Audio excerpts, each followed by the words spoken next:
आया हूं। तू पक्का है? मैं परीक्षा ले रहा था तो, लेकिन तूने आज तक दीक्षा मंत्र नहीं ली, इसलिए प्रभु की प्रेरणा से मैं तुझे दीक्षा मंत्र देने आया हूं। आजा जरा, तेरे कान में मैं दीक्षा मंत्र प्रदान करता हूं।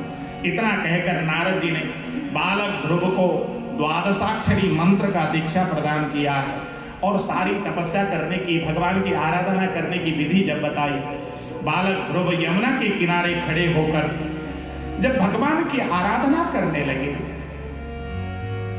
स्तुति करने लगे, गोविंद की पुकार करने लगे, भाव विवलित होकर गोविंद की आराधना करने लगे, उस समय सारी प्रकृति बालक ध्रुव की सेवा में हाजिर हो गई।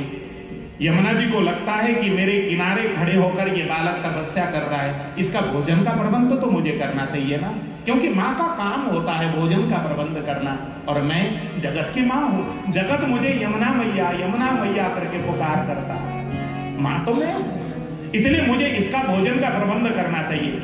ऐसा सोचकर यमुना अपना रास्ता चेंज करके जिधर फल के वृक्ष हैं उस मार्ग से बहती हुई अपने धारा में फल के वृक्षों को बहा बहा कर लेकर आने लगी, और उन फल के वृक्षों को जहां पर बालक ध्रुव तपस्या कर रहे हैं उसके किनारे ले आकर छोड़ देती। बालक ध्रुव जब अपनी आराधना को पूर्ण करके संध्या के समय जब यमुना में स्नान करने जाते, प्रातःकाल जब यमुना में स्नान करने जाते, वृक्षों में लदे हुए फल जब देखते, उन वृक्षों से फल तोड़ तोड़ कर अपने मतलब के फल लेकर आते और उसी को आहार ग्रहण करके बालक ध्रुव अपनी तपस्या को जारी करते। वन के छोटे छोटे पक्षियों को चिंता हो गई कि ये बालक आकर इतनी कठोर तपस्या कर रहा है, इस बालक के लिए भोजन का प्रबंध हमको भी तो करना चाहिए, इसकी तपस्या में हमको भी सहयोगी बनना चाहिए ना। छोटे छोटे पक्षी दूर उड़कर जाते, अपने चोंच में मीठे मीठे फल तोड़कर लेकर आते, बालक ध्रुव के सामने पत्तल में उन फलों को रखते हैं। बालक ध्रुव जब समाधि से उठते, तपस्या से उठते, अपनी साधना से उठते, तो उन फलों को देखकर आश्चर्यचकित होते, प्रेम से उन फलों को पाते। जब बालक ध्रुव की समाधि पूर्ण होती, संध्या करने के लिए जब वो यमुना की ओर जाते, उस समय वन के मोर दौड़ करके आते और बालक ध्रुव के आगे आगे पंख फैलाकर नृत्य करते। बालक ध्रुव का उस समय मनोरंजन हो जाता। वन के हिरण बालक ध्रुव के सामने आकर उछाल मार मार करके चला करते। बालक ध्रुव का मन हृदय अत्यंत प्रसन्न होगा।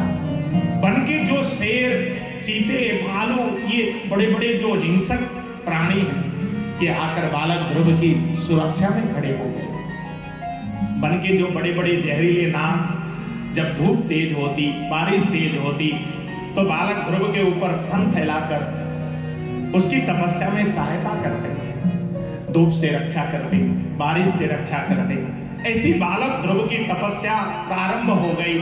1 मास व्यतीत हो गया, दूसरा मास व्यतीत हुआ, तीसरा मास व्यतीत हुआ, फिर भी परमात्मा का किसी प्रकार का कोई झांकी का कोई अनुभव जब बालक ध्रुव को नहीं हुआ।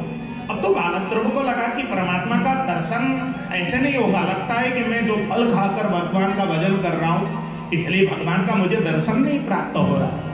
तो बालक ध्रुव ने फल खाना छोड़ दिया, केवल पानी पीते और पत्ते खाकर अपना काम चला लेते। चौथा महीना बीत गया, फिर भी भगवान की किसी प्रकार की झांकी का दर्शन नहीं हुआ। अब पत्ता भी खाना छोड़ दिया, केवल जल पीकर बालक ध्रुव ने भगवान का भजन किया। और 5वां महीना जब पूर्ण हुआ, उस समय बालक ध्रुव को फिर भी भगवान की किसी प्रकार की झांकी का जब दर्शन नहीं हुआ है, बालक ध्रुव मन मन में सोचने लगे कि ऐसे भगवान का दर्शन नहीं होगा।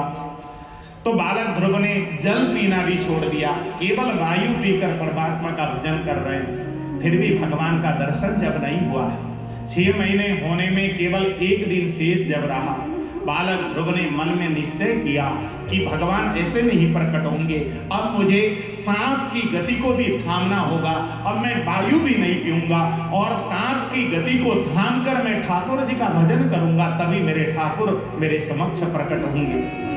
ऐसा सोचकर बालक ध्रुव ने अपनी भ्रिकुटी को बंद किया, भ्रिकुटी को चढ़ाकर अपने नेत्र को बंद किया अपनी नासा छिद्र को बंद किया, अपने कान के छिद्र को बंद किया और ओम की ध्वनि को उच्चारण करते हुए ओम नमो भगवते वासुदेवाय मंत्र को जोड़ जोड़ से उच्चारण करते हुए जैसे ही आत्मा में उन्होंने सांस की गति को रोकने के लिए जैसे ही स्थिर किया है, उसी समय बालक ध्रुव के हृदय पर मेरे बांके बिहारी लाल का दर्शन बिल्कुल आभास होने लगा। अब तो बालक ध्रुव झूम झूम कर मेरे ठाकुर का दर्शन करते जा रहा है, हृदय में मेरे ठाकुर ने दर्शन दिया है। लेकिन इधर बालक ध्रुव को तो आनंद की प्राप्ति हो गई, उधर ये संसार की वायु प्राण वायु रुक गई, सारे नदी का वेग थम गया, सबके सांस की गति थम गई, मेरे द्वारकाधीश सरकार का सिंहासन डोलायमान हो गया। तत्काल भगवान द्वारकाधीश अपने गरुड़ पर सवार हो गए और बालक ध्रुव के सामने प्रकट हो गए और आवाज लगाने लगे, ध्रुव बेटा नेत्र खोलो, बेटा नेत्र खोलो। भगवान ने बतेरी आवाज लगाई, लेकिन मेरे ठाकुर का दर्शन बालक ध्रुव को जो हृदय में हो रहा है, बालक ध्रुव नेत्र खोलने को तैयार नहीं। अब तो ठाकुर को लगा ये ऐसे नेत्र नहीं खोलेगा, अब इसको नेत्र खुलवाना जरूरी है, नहीं तो ये संसार की प्राणवायु बिल्कुल अवरुद्ध हो जाएगी, ये बिल्कुल प्राण सबके पखेरु उड़ जाएंगे। ऐसा सोचकर भगवान श्री हरि ने आज जैसे ही बालक ध्रुव के हृदय पर जो दर्शन हो रहा था उसको जैसे ही ओझेल किया, बालक ध्रुव तिलमिलाता हुआ जैसे ही नेत्र खोलता है तो उसके सामने मेरे ठाकुर खड़े अवस्था में जब देखता है, आज तो बलिहार हो गया, गदगद हो गया बालक ध्रुव, उसका हृदय पुलकित हो गया, आंखों से अश्रु की धारा बहने लगी, हृदय आज बिल्कुल गदगद होकर रोम खड़े हो गए, आज शरीर में कपकपी छूट गई, गोविंद का दर्शन करके भाव विवलित हो गया और साष्टांग दंडवत करके एक तक मेरे ठाकुर को निहार भर रहा है, न हंस रहा है न बोल रहा है, केवल भगवान को एक टक लगाकर देख भर रहा है।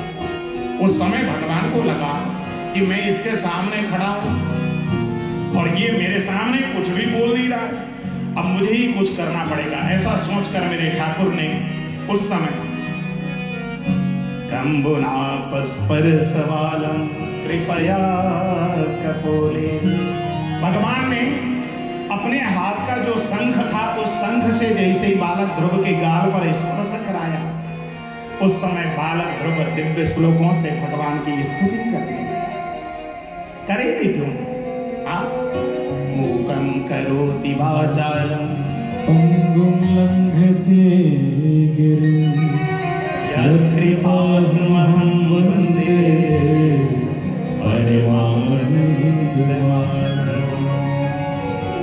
करे भी क्यों ना मेरे भाई बहन, जिनके ऊपर मेरे ठाकुर की महती कृपा होती है। लंगड़ा बड़े से बड़े पर्वतों को लांघ सकता है, गूंगा दिव्य श्लोकों से स्तुति बोल सकता है, और यहाँ ये तो बिल्कुल खंडित नहीं है, ये तो बिल्कुल पंडित है। और आज भगवान के हाथ के शंख का गाल पर स्पर्श होते ही दिव्य श्लोकों से बालक ध्रुव ने भगवान की स्तुति की, इतना दिव्य स्तुति किया।